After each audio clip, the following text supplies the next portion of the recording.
Well, hello, this is Jeff at the Big Hairy Dog, and this is a Big Hairy Dog webinar on sales orders. I've got the agenda right here, and I'm hoping everybody can see my screen well enough and can hear me okay. I've unmuted microphones, so if you have them, you can talk. If you don't, you can just post something in the chat if you want to chat. I'll try to keep an eye on the chat here. Certainly always welcome feedback as we go or questions. So with that, I guess we'll dive in and take a look at sales orders, right?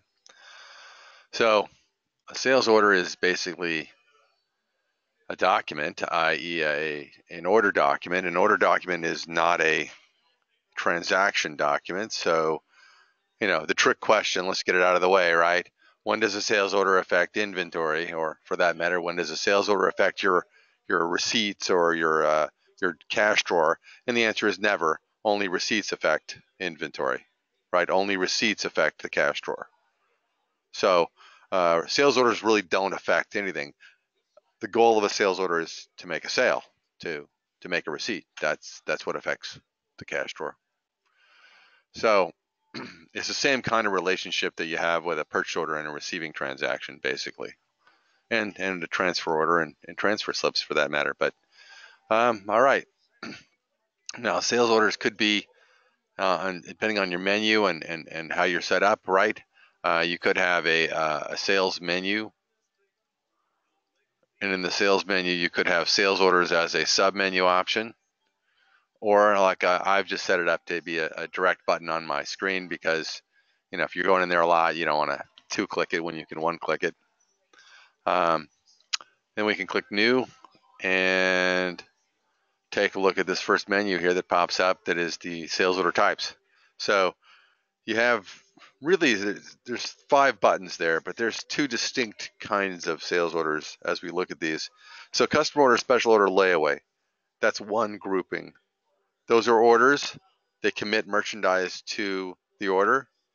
So we would order something and fill it. Now, the names of these are different, mostly for reporting purposes. So we can have 3 different categories. Although a special order is pretty much always a special order, a layaway is a layaway if you do layaways. Customer order is typically like a reorder by their definitions. But for instance, I have a client who will not do layaway, but they needed an order form to write down stuff for repair orders for some of their products. So we made the layaway a repair order. It worked. I mean, what is a repair order? It's a place where you write down what the customer dropped off and what you're about to do and what you're going to charge them, right? So the order worked out fine for that. Lots of note fields, lots of very powerful things we can do with that. There is another tool called the Translate tool that is part of version 9 that enables us to rename, relabel anything on the screen, whether it's a label or a string. These by the way, these are not labels, these are strings, but there's a mode in the Translate tool to edit strings. And anyway, so we renamed this one here to be repair order, and it worked fine. Now, these 2 animals over here, these registries on the right-hand side, these are a little different. They do not commit merchandise.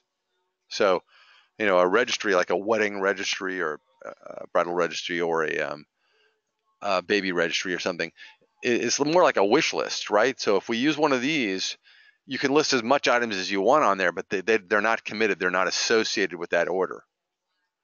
You would just use the registry to quickly pull a list of the items that were placed on the wish list and then select the ones you want, put them on a receipt, boom. So very different animals. These do not commit merchandise. These 3 over here do.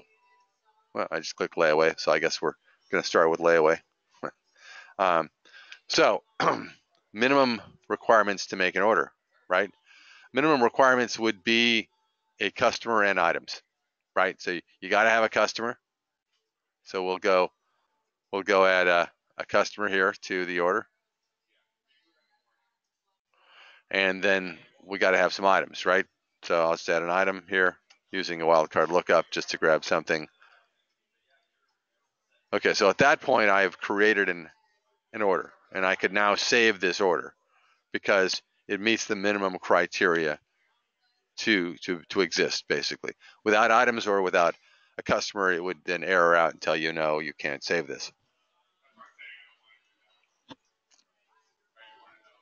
So we'll click save, and it's all happy, and it's feeling pretty good about that. Now, it did not require me to take a deposit. That is a setting, and we probably should pause here and then come back to deposits here in a second. So let's back out to the main menu real quick and just take a quick peek at options, system preferences.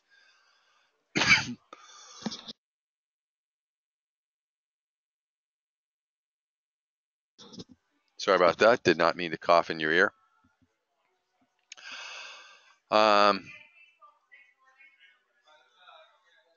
So just real quick here, we can require a percentage and then check off required percentage, right? So I could have said that 50% was required to make that layaway, in which case it would have forced me to take that deposit, right? I could also say 50% is the suggested amount, but it's not required, right?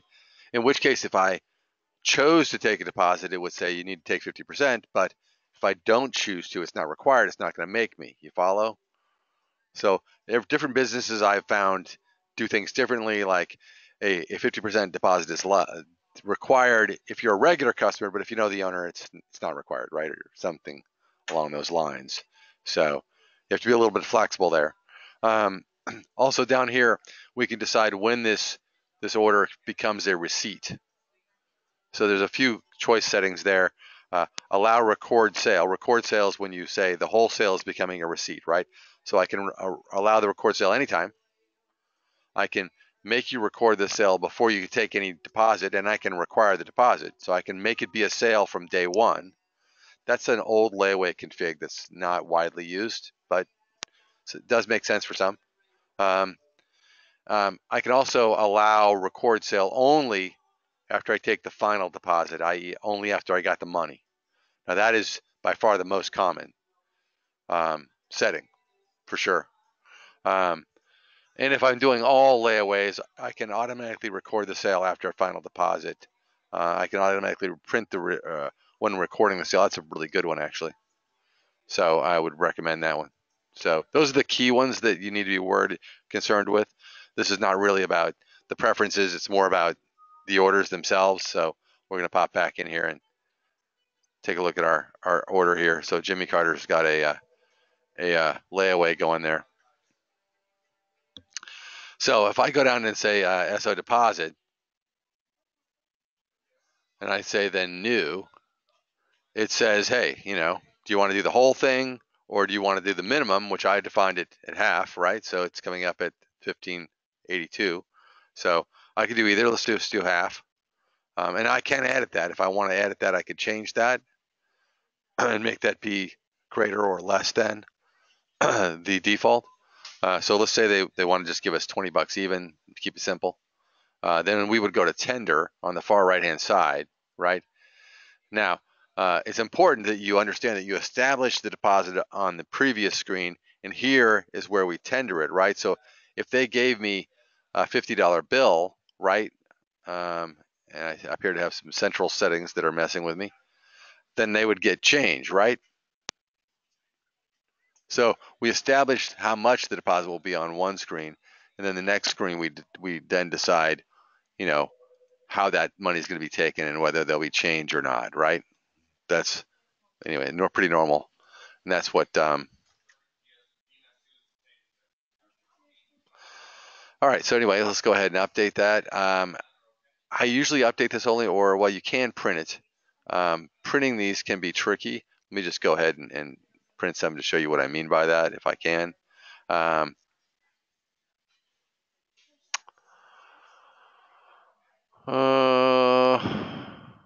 Okay, we don't really have a whole lot going on there that's exciting, but the point is that this thing we just did, nice, is not. It's not an order. So let me back out of here and let's take a look at it this way. Communication, the hardest thing we do, right? So this transaction that we just made, it has no items. Like, what's on this transaction, really? Only thing that's on this transaction is this down here. So SO deposit for 20 bucks. That's all that's on here. So printing this out is a waste of time. You're not going to see any items. You're not going to see what's going on. So that would be not a good idea. Now, there is some options now. You know, I do this for a living. Don't try this at home. But you can do doc design tricks, shall we say. So I'm going to go in and grab some stuff here. Right, receipts.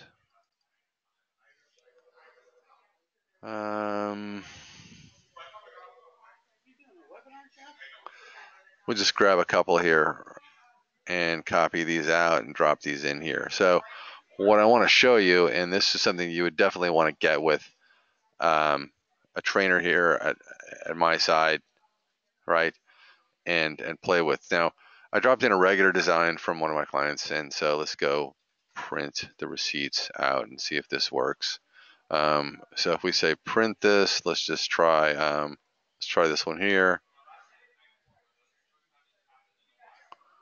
Oh, all right, fine, good. So again, this is not a useful receipt because it has no items. It just has this weird total here, right? So if a customer came in and gave you, we made a special order, we took some items, we then took some money, and we needed to print something out, we could print this funny receipt out, and then we could go back and we could print the order out, right? Or we could have a version of this here. Let me see if I can find it right here. Okay, so this design here, what it does is it looks back at the sales order basically, and it grabs all the data from the sales order and it brings it over to the receipt, and then it shows you your balance due and your deposit balance at the bottom there, right? So this is basically mimicking printing out the sales order. The only thing that's left here from the receipt design is the receipt number 207 there and the cashier's name.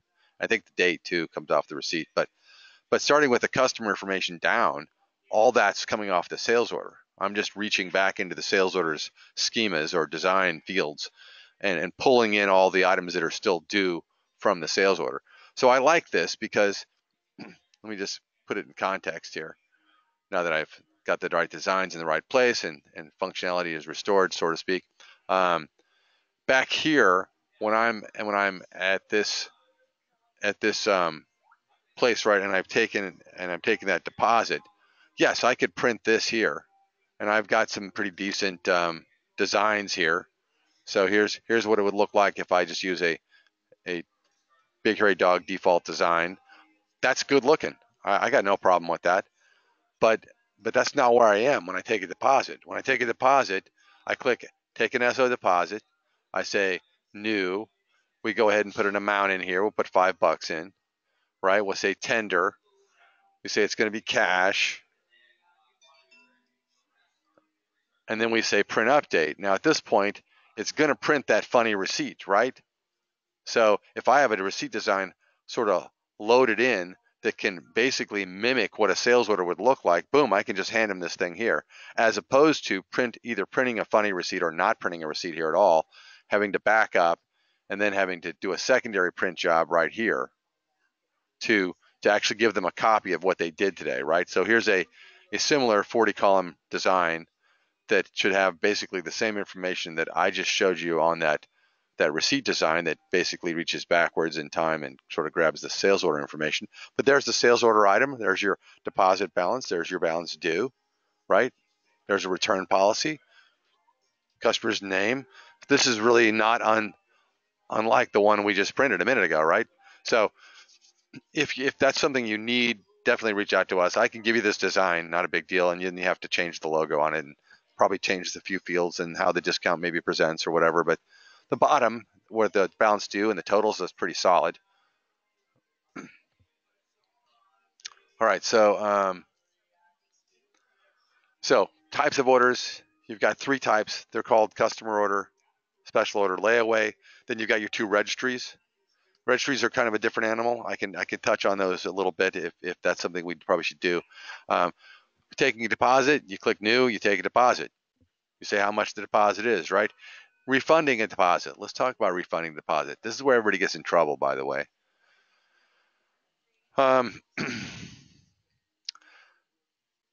What happens when people want to refund a deposit is they go in here, they see a deposit on the top of the screen like that, and they click reverse.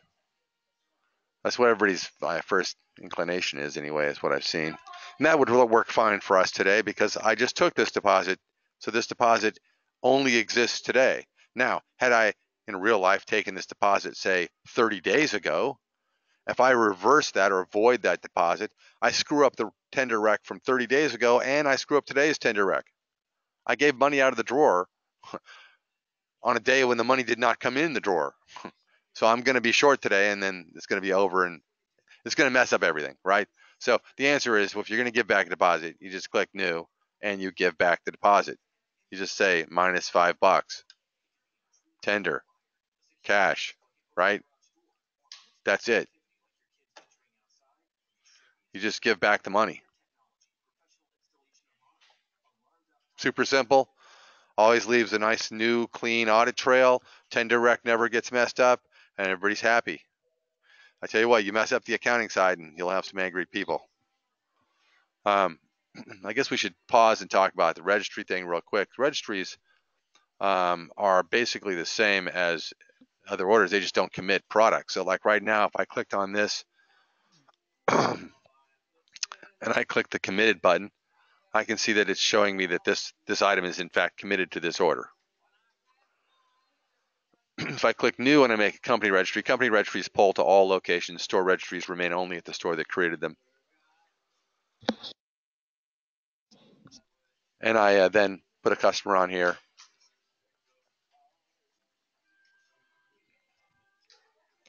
And an item of some kind.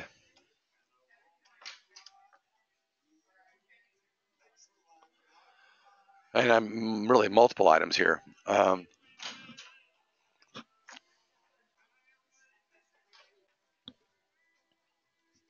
We'll just hop out to choose edit items and grab a few so we can get like a better spread of items, right?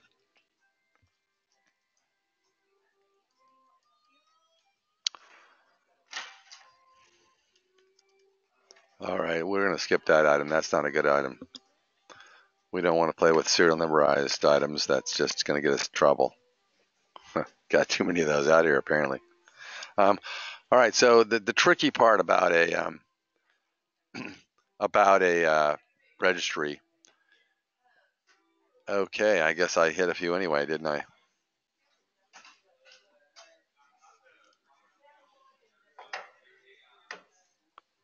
That's what happens when you're in a sandbox, right?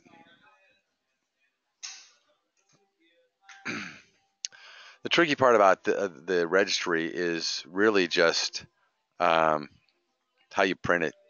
And I don't think I really have any good print jobs for this.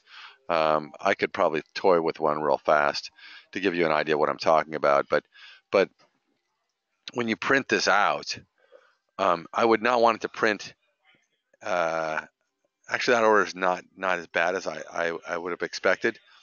What I would normally do, though, with the print job is that I would, down here in the item section, I'd get rid of a lot of the stuff on the top because it doesn't pertain to there's no deposit balance. There's no balance due, right?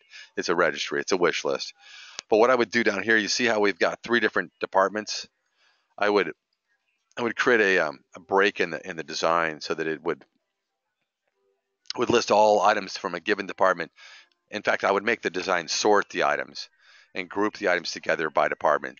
So like if you're selling like place settings for China, I would want all of the glass goblets to be together. I would want all the place settings to be together. I want all the napkins and tableware to be together. I'd want it to be organized so that if they were looking to buy something from the list, right, they could go to the section that has that something and they could see all the things that had been selected, right? And they could say, I want 3 of these and 1 of those. And then you could just go invoice them off, right? That's a registry, and again, that's a doc design trick, and I could show it to you, but I'd bore the heck out of you probably, and that's probably not what we're here for today. So, but that's the only difference really, is that when you create it, you then have to have a really good print job that makes it easy to shop for that stuff. That's, you want to be able to have somebody come in and say, look, this person is registered here. We boom, print that out, and boom, give them that list. They let them go buy some stuff. That's the whole point. All right, so generating a receipt. Okay, so let's talk about generating a receipt. Let's not do that on our registry. We'll come back to the registry thing in a bit. But here on this layaway we started, right? Let's take the final deposit. So over here on the sidebar menu, I don't know if you guys can see this. My screen's kind of big. If it's too big, let me know. I can adjust the resolution. But we see we can take a deposit, we can generate a purchase order, but the record sale button remains elusive. We can't click it. So let's go back to SO deposit. Let's go ahead and take another new deposit for the full amount, and cash, and yeah, cash, fine, good. I'm just going to say update only. I think we get the whole print job right. So let's go back.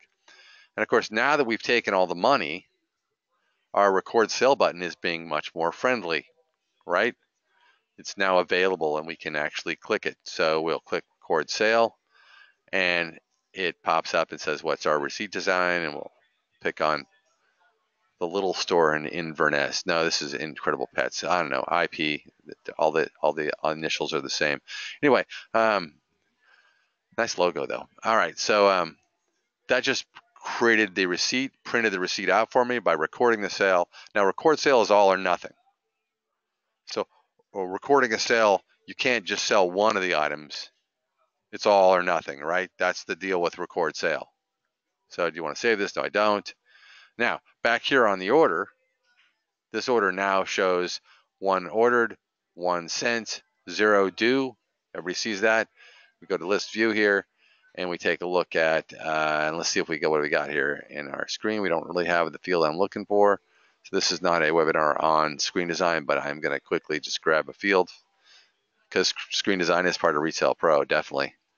And customizing the screens to match the culture of the retailer, the store, is really pretty important.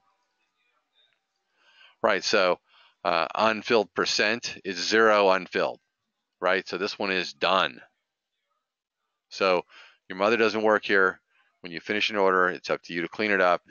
When it's done, you inactivate it. It goes away, right? If we need to bring it back, we go to show inactive. It brings them all back. We find the one that we want. We reactivate it, right?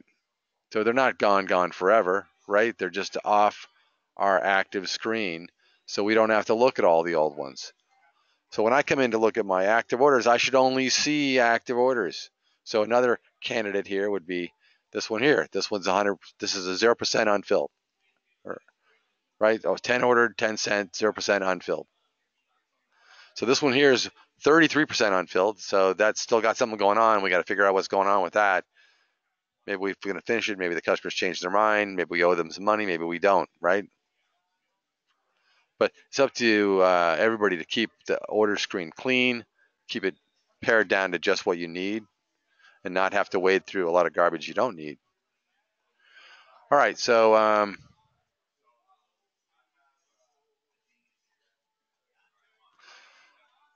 let's go back and show inactive real fast. We'll take our layaway, we'll activate it here. I want to show you the hide inactive. There we go. There's our order again.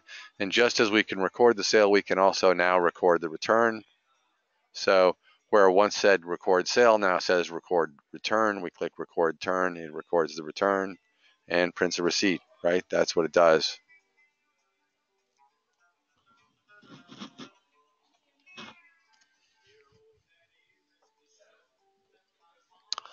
All right, so let's talk about recording a sale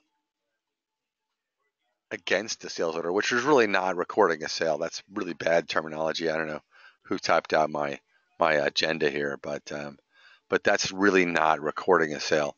That really should say like invoicing against, right? right? So that's really invoicing against an order, right? Or creating a receipt against the order, right? So, okay, so let's hop around to receipts now. This is an order number. We also got this one here to play with, right? So I'm just going to borrow this, copy that, cheat a little bit here. Let's go to a receipt. So on a normal day in a normal retail shop, we would not be sitting on the special order screen waiting for someone to show up and ask me if they want to make an order, right? Or so I'm on a receipt. I'm ready to take care of customers. I ring people out. This customer walks up. They have a special order. With any luck, they have a copy of the order. On the order, there's a barcode that has their order number, and I can click into this order number field here, and I could then scan in their barcode. This is all part of doc design, right? So good doc design is golden. It's a beautiful thing. Got some kind of price level thing going on there, and my services for Centrals is unavailable. Not a big deal. We're not really talking about that at the moment. And we got Jimmy's name on here, so it grabbed the right customer, but I don't see any items. It didn't get the item that we have on there, right? So when you're invoicing against an order, it doesn't bring the items in because you can invoice one or more of them, right? So you have to go to the SO items.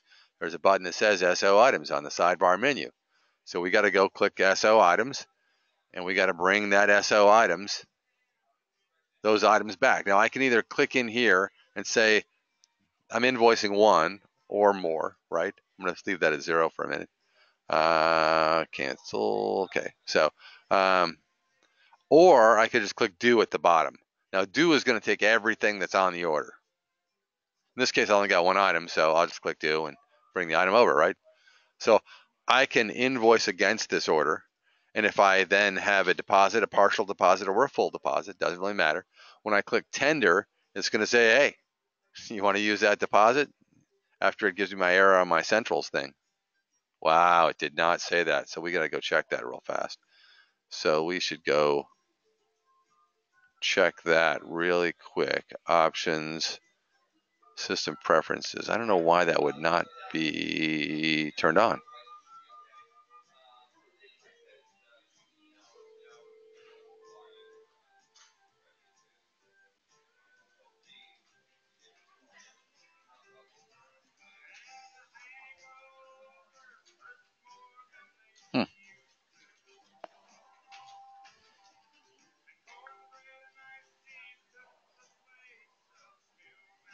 Well, let's try that again, see if that central thing messed it up.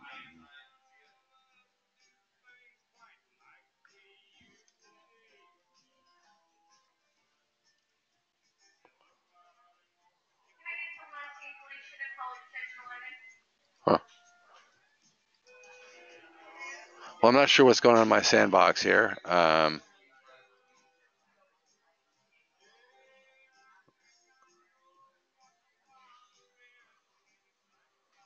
Because it's not grabbing the wait a second. It could be stupid human tricks.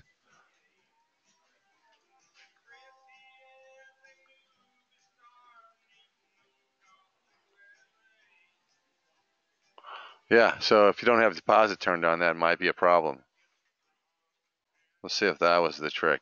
I suspect it was.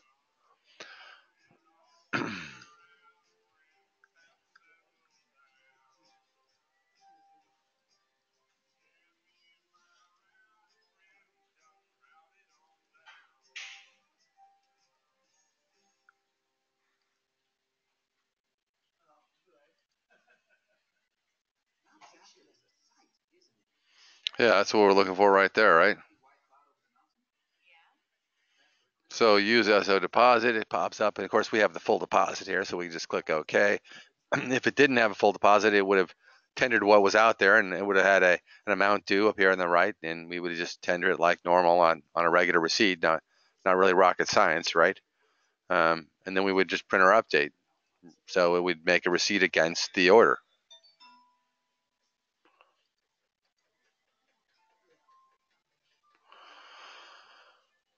And of course now, the disadvantage to this method is that now the order is basically filled, but I'm not on the order screen, so I'm not likely to inactivate this. So somebody's got to follow up on that, right? The advantage is you can be really flexible here. So let's try this with the registry that we did with, it's got like 5 items on it, whatever. So if I don't know the order number, now we know it's 10, but let's just go ahead and assume we don't order it. So I'm going to click out here to the little button there. I can see them. I could do a search here. I could search by name, right, for this customer, however I want to do it. In this case, we know that's the one we're looking for, so I'm just going to highlight it and click OK. It's going to reference the order for me, and yeah, that little thing keeps popping up. It's kind of annoying. They're working on that, actually. I just talked to the developer last week on that one. So again, we go to the SO items. And in real life, a registry would have more than 5 items. It would have probably dozens of items, right? So we would then come down the list and we would cherry pick out just the ones that this particular customer wants to buy for the recipient, right? So we'll just take 2 of these items and click OK and bring just those 2 items back and then go to tender and take their money, right?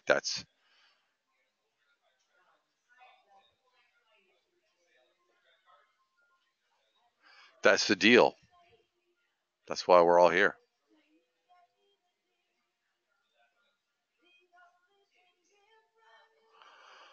All right, so I think we've kind of nailed down that cancel. I might have too many plugins in my sandbox here. So invoicing against the sales order, right, allows us to cherry pick off items and partially invoice, and or just grab the rest of the money on the fly and print the receipt. So you can use both methods, but recording the sale is kind of a layaway function. It's a layaway concept, shall we say, right? That's really what that is. And it works pretty well, but it's a lot of people like to invoice against it. Some people don't like to mix them. Some people don't like to have 2 methods. They like to just have one method, and then there's only one way to finish orders, right? All right, so let's take a look at, so recorded sale button we talked about, referencing the SO from the receipt. We just did that. Perfect. So I guess we should take a quick look at some reports, right?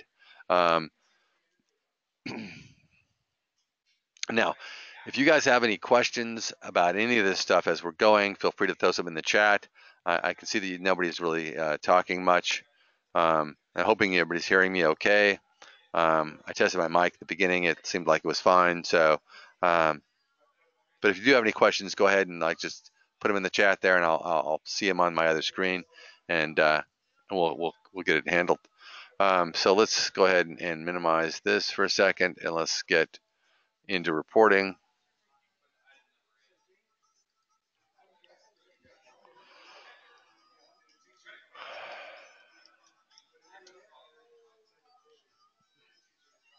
Now, there's a couple of uses for reporting. Obviously, reporting, there's many uses, but one use of reporting is like order management, to keep track of what there are and what you need to order things, what you need to make purchase orders for, that kind of stuff.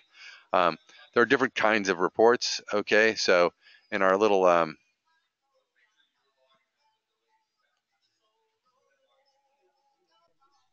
outline here, it's showing us the journals versus summaries versus what's called a fulfillment report. A fulfillment report is a very different animal. That's a sort of a report unto itself.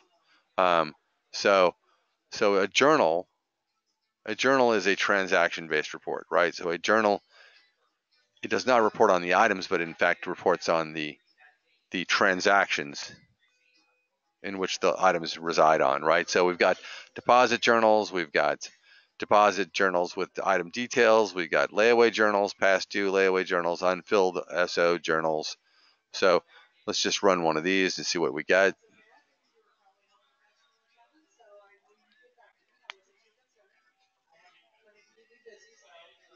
And that is taking a lot longer than I would have expected for a deposit journal.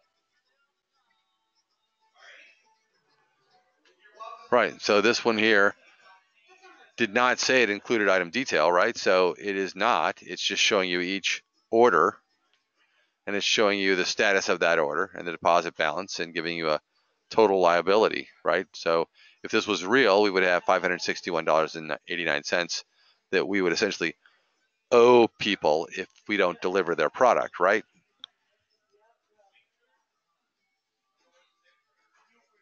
Now, if we include the item detail, you got to know this is going to be a whole lot longer. That was one nice, neat, pretty page. This is not going to be one nice, neat, pretty page. Definitely. So when you get any transactional journal report with item detail, you have two different layers. Whoa! Did not realize the developer went blue on this one. So that was a little bit of a shock to me as well. But okay, the blue sections are transaction levels, and then they got a nice little header there that says item detail, and the gray sections are in fact the item detail underneath it, and then the black section underneath that is the deposit history. I mean, they've been a little generous with their usage of space here. Conceptually, I like what they've done.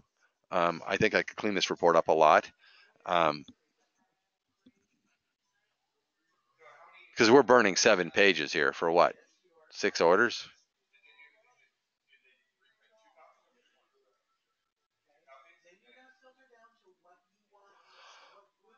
But I mean, if you want the nitty gritty, this gives it to you, right? This gives you down into the orders so you can see what's going on. All right, so a journal, any of these journals, is going to list all the transactions, but it's going to do it by unfilled percent, or it's going to do it by past due layaways. It's going to do it by different types, and we can modify these too. So if we needed to get in here and modify one of these for you, I have crystal reports. I can open these RPTs. We can regroup them, resort them. So let's go talk about summaries real quick. So in summaries, if we scroll down the summary list down to the sales order section, there are 2 reports committed. We'll run that one first. And this is just going to show you all the items that are committed to. This happens, by the way, if you guys haven't seen this. Daylight savings time. You guys just say yes, get past it. It shows you all the items that are committed to the orders, various orders, but it breaks them down and groups them together by category, right? So all the men's stuff together, all the girls' stuff together, all the women's stuff together, right? So if you're looking for like a quick list of what you owe to people by category, that's what this is for. And we could clean this up. The description one is wrapping terribly. We could do a much better job on this report. Like we really don't need the space that's being devoted over on the right-hand side to the quantity field. The quantity due field's a little generous, possibly. But the basic report's solid. You know what I mean? Now, a fulfillment report. Fulfillment report is, again, a very different animal. So what do you use a fulfillment report for? Let's say that you have a bunch of orders and you create purchase orders to fill those orders, and that a given vendor, the product shows up. Now, you didn't just order to fill the special orders. There's restocking items in this incoming receiving. So how do I sort out the items for my customers, special orders, versus the items that are just here for the store, right? That's what a fulfillment report does. So you would come in here and you would find the vendor code field and you would filter to orders that have that vendor's products. I only want to see them if they've got something in this load that I just received that needs to be put away for a customer, right? So you would typically go in here and filter for a given vendor. If I do that, we're not going to get anything, so I'm going to just skip it and run the report. But all this does is it prints out a copy of each of the orders and shows you what's on them. That's what it does. So boom, each order, each page is one order, right? Actually, that's probably, yep, there we go. Yeah, each one is one order. See that? So I could print this out. I could take these and use them as pick lists, and I could go pick the items that are on them and put them aside and use this copy right here as my label, as my tag to set that on the shelf with the items saying these items are for that person. That's what a fulfillment report does. It fills those, helps you fill those orders. And that's designable in Crystal. That's completely designable. So I could change the way that looked. It's not bad actually. It's a little uh, little hokey the way they designed it, but functionally it's solid. I mean the page breaks and the way it's rendering the items and stuff, it's pretty solid. We could clean it up, make it look better, but um, that's your basics on the reports. Now, um, obviously, if we're talking about like order management and keeping track of stuff, the journals are very appealing. But I got to point out something that's maybe slipping through the cracks here, and I want to make sure that we're all on target with that. If I just go into regular sales orders and I'm looking at the list of sales orders, I have this thing here called filtered view. And in the filtered view, I can right click and I can design the filter right here, right? So if I wanted to have in here cancel dates, ship dates, right? All that stuff, it's all available. Of course, you can never find what you want when you want it. Well, there's ship date and cancel date's in there, but I'm not going to keep searching around for it. So if I wanted to find everything that was like past its ship date, right? Now, what is a ship date? Maybe I should back up here. There's 3 dates on a sales order. I don't know if you noticed that a minute ago, but you've got an order date, that's today typically when we make an order. You got ship date and cancel date. Now, ship date would be, for me, it would be the start of the delivery period. So if I said to a customer, hey, I can get this for you, but it'll take 4 to 6 weeks to get. Well, the ship date is 4 weeks and the cancel date is 6 weeks. Now, in my doc design, I don't know that I would print those. I would just put a little comment saying we expect that we can deliver this in 4 to 6 weeks. I don't know that I would give them a hard-coded date that's printed and carved in stone that says I'll have this item by that day. But I would want to be able to filter for things that are past their ship date, right? If I put ship dates and cancel dates, even if I don't show them to the customer, that's an incredible management tool, right? That I can go find those items that are past their ship date. Then I can pull the order up and look at it and say, what's going on with this order? And gosh, should I call the vendor? And then I can be the hero and I can be the guy placing the phone call rather than waiting too long and having the customer place the phone call to me and having them yell at me, why isn't there stuff here? And I'd rather be the hero than the bad guy every day of the week. I'm just going to say. So by using our fields here, these date ranges, right? The order date's over here, just gets established, and there's no point to stop the cursor on it because, you know, the order date's typically today. So my screen design here, what I've done is I've redirected all these fields. Instead of putting the dates all in one big date box, I put the required info that I want my salespeople to get, like the customer's name, the ship date, the cancel date, a ship method if there is one, and then of course the sales order number if they need to change it. By the way, you can change these. So we could, for instance, take like that's actually me, but we could make the order number be my last name, right? Now it's 0 fills to the left, but still, I mean, it's not a bad thing to have order numbers have people's names in them, especially if you're doing a big order. I set up a client that did like furniture, and they would make a sales order for a whole set of furniture, and then they would make a PO, and they would just click generate PO over here, and they would edit the PO, both the PO number and the sales order number to have the customer's last name in it. Worked beautifully, by the way. It was easy to follow the trace, go find their PO was easy because it had their name in it.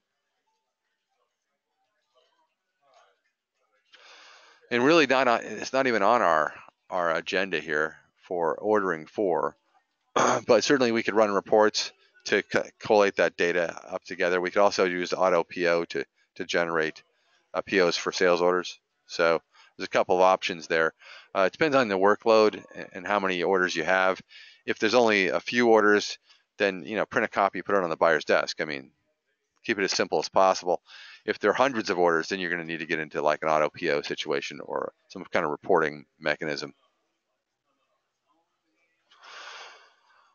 All right, so how we doing? Everybody still on board? Looks like you guys are still there. I don't see any questions.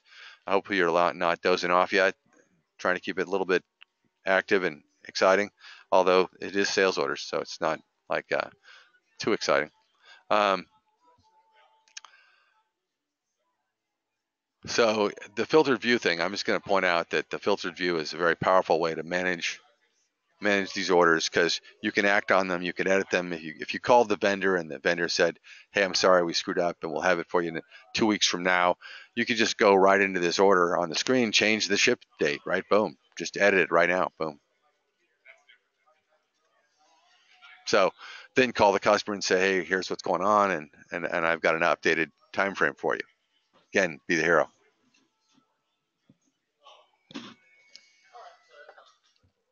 All right, so miscellaneous information at the bottom here. Deleting sales orders, I think we already talked about that.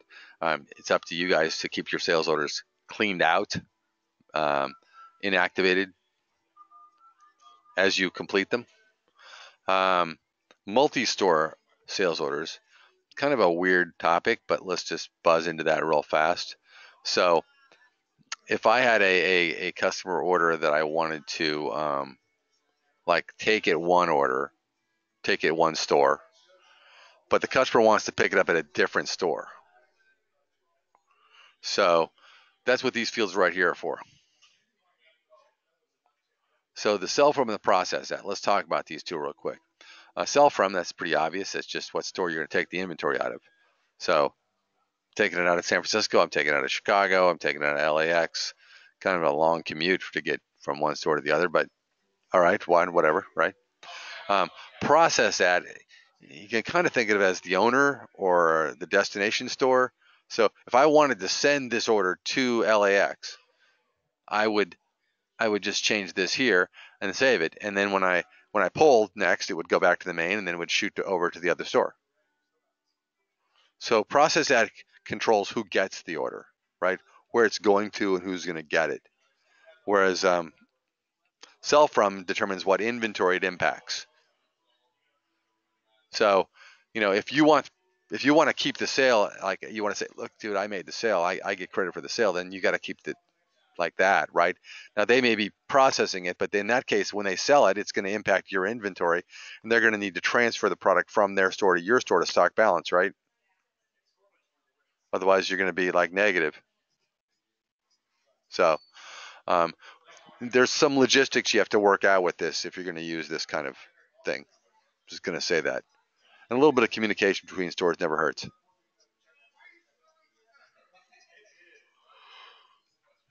Now, the last point on our checklist here is just the system preferences, which we kind of jumped into earlier on because I felt like was more important than saving to the very end to go over.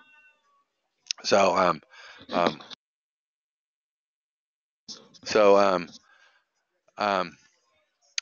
is there any other questions, or are there any scenarios? Does anybody have anything that I can't believe that you guys don't have some kind of interest or some kind of plan that you guys would join a webinar to see more about sales orders because you have some use for them. Is there any scenarios that I could go over, or is there anything that you guys would like to throw in to the chat here so we could discuss something more real life?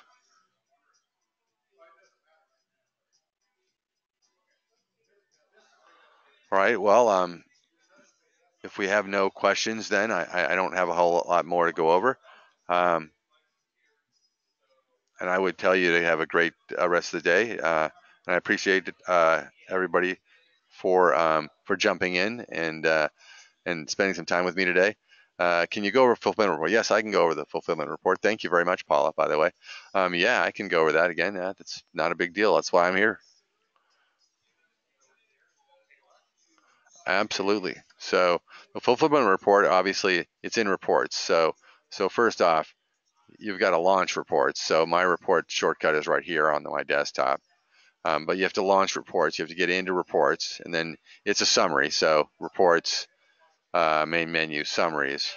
Then, as with all reports, it's like data type, so sales versus inventory, and then level of detail, sales associate, sales cashier, sales item, sales department, right? So this is sales order, so this is SO. So SO Fulfillment Report is in the summary menu under SO Fulfillment. And again, what it's going to do is it's going to basically print out a full copy, a full Yeah, it's just like you went to found every order that had that vendor's product. So hypothetically, the situation is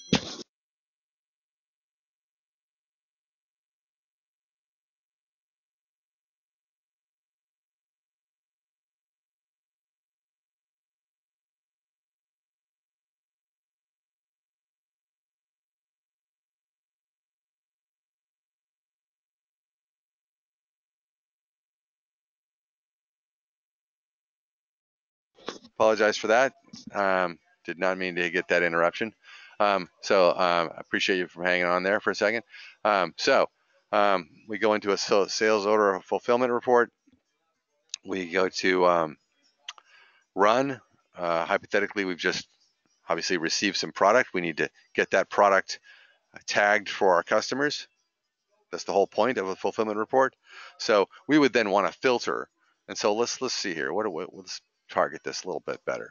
Let's go in and find out. Okay, we got some orders here. Let's go form view and let's take a look here at the orders. So we got this JS and they got this Haddad and this Nike. Obviously, been setting up some shoe places, but let's go next and next and next and Jordan and Nike and Haddad. Okay, and JS. Okay, so let's pick on JS. That looks like a good candidate, right? So let's say we just received this vendor's products, and we're going to run a fulfillment report on them. So what we would do is we would go in and we would target the vendor of our choosing. So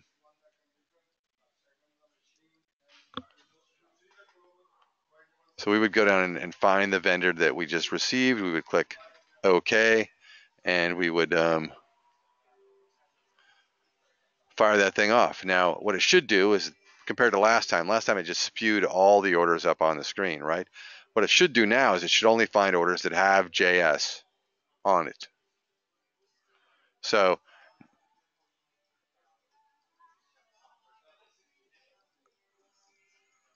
right, so every order here now has JS items on it. That's the whole point of the fulfillment report, is to isolate the orders that have product for a customer that potentially is sitting on our receiving bay, right? That would just came in, and then each of these papers would then accompany the merchandise over to a shelf, I'm guessing, where we would set these orders to be picked up, right? That's the whole point of a fulfillment report, though. It's just a very quick way, because, I mean, depending on how you're doing your ordering, you can't always make a PO per customer. I mean, yeah, if you're a furniture store, it works, but, the rest of it's probably not so much. So when you make an order, it's probably either auto PO or it's manual by grabbing a bunch of items and putting them all on one big order, and then saying, yeah, and I need some of these, and I need some of these, and I need some of those. So can you isolate it by item? Yeah, sure you can. Absolutely. Good question, by the way. So the question here is that when I run this, could I, instead of filtering for vendor, could I filter down deeper? And I don't know. That's a good question, actually. Because we used to be able to do that in version 8. And what I'm seeing here is I'm not seeing those fields. So apparently not right now. Now, that being said, everything in version 9 is editable. So that could be modified, but there would be probably a little programmer charge. I could look at it and see if it's possible. I don't know if it is or not. I'd have to go open up the SQL and take a stab at it. But the worst case it would be is like a few $100. I mean, it could be like 500, but I mean, if it's going to save a lot of time and productivity to filter to an item, it could be added to the filter. Absolutely. Out of the box, no. The answer is a solid no. I don't see the fields. The functionality is not there. I don't even see a good workaround, really. No, I don't see any way to do it by item. So I'm sorry for that, but just know that we can get to the. I mean, I added a field yesterday to it was painful, but I did add a field to a report to filter by for another client yesterday. So it's definitely doable. And I can tell you really, I don't know how much you want to see, under the hood, so to speak. You know what I'm saying? So an S38 is the report right there, right? And if we open up the S38 procedure, I could tell you pretty quickly, I think. Um, I mean, I'm not a programmer, so I'm not the guy that would normally be tasked with this, and a programmer they would just create a new version of the procedure that would reference whatever they needed to reference. They wouldn't. But in some cases, these procedures that we're looking at right here, they already reference, uh, like they already have the fields and the tables and everything's in there. We just didn't choose to put a specific field in there. You know what I mean? So in some cases you can already do it, and other times it requires somebody who's a little bit more skilled in programming, right, to get in there and do that kind of stuff. And let's see here. All right, S38 fulfillment report, right? And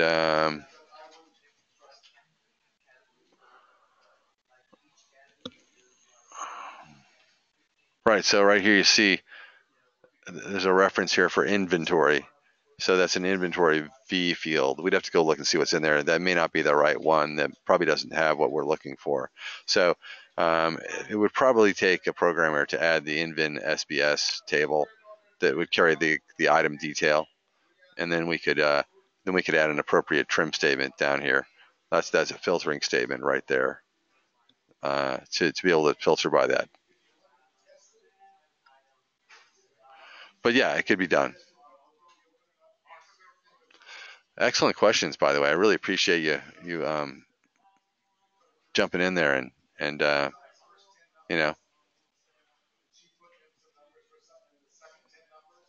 I tried to unmute your microphone, but it doesn't seem to want to unmute. You may not have one, so that's fine too. So any other questions?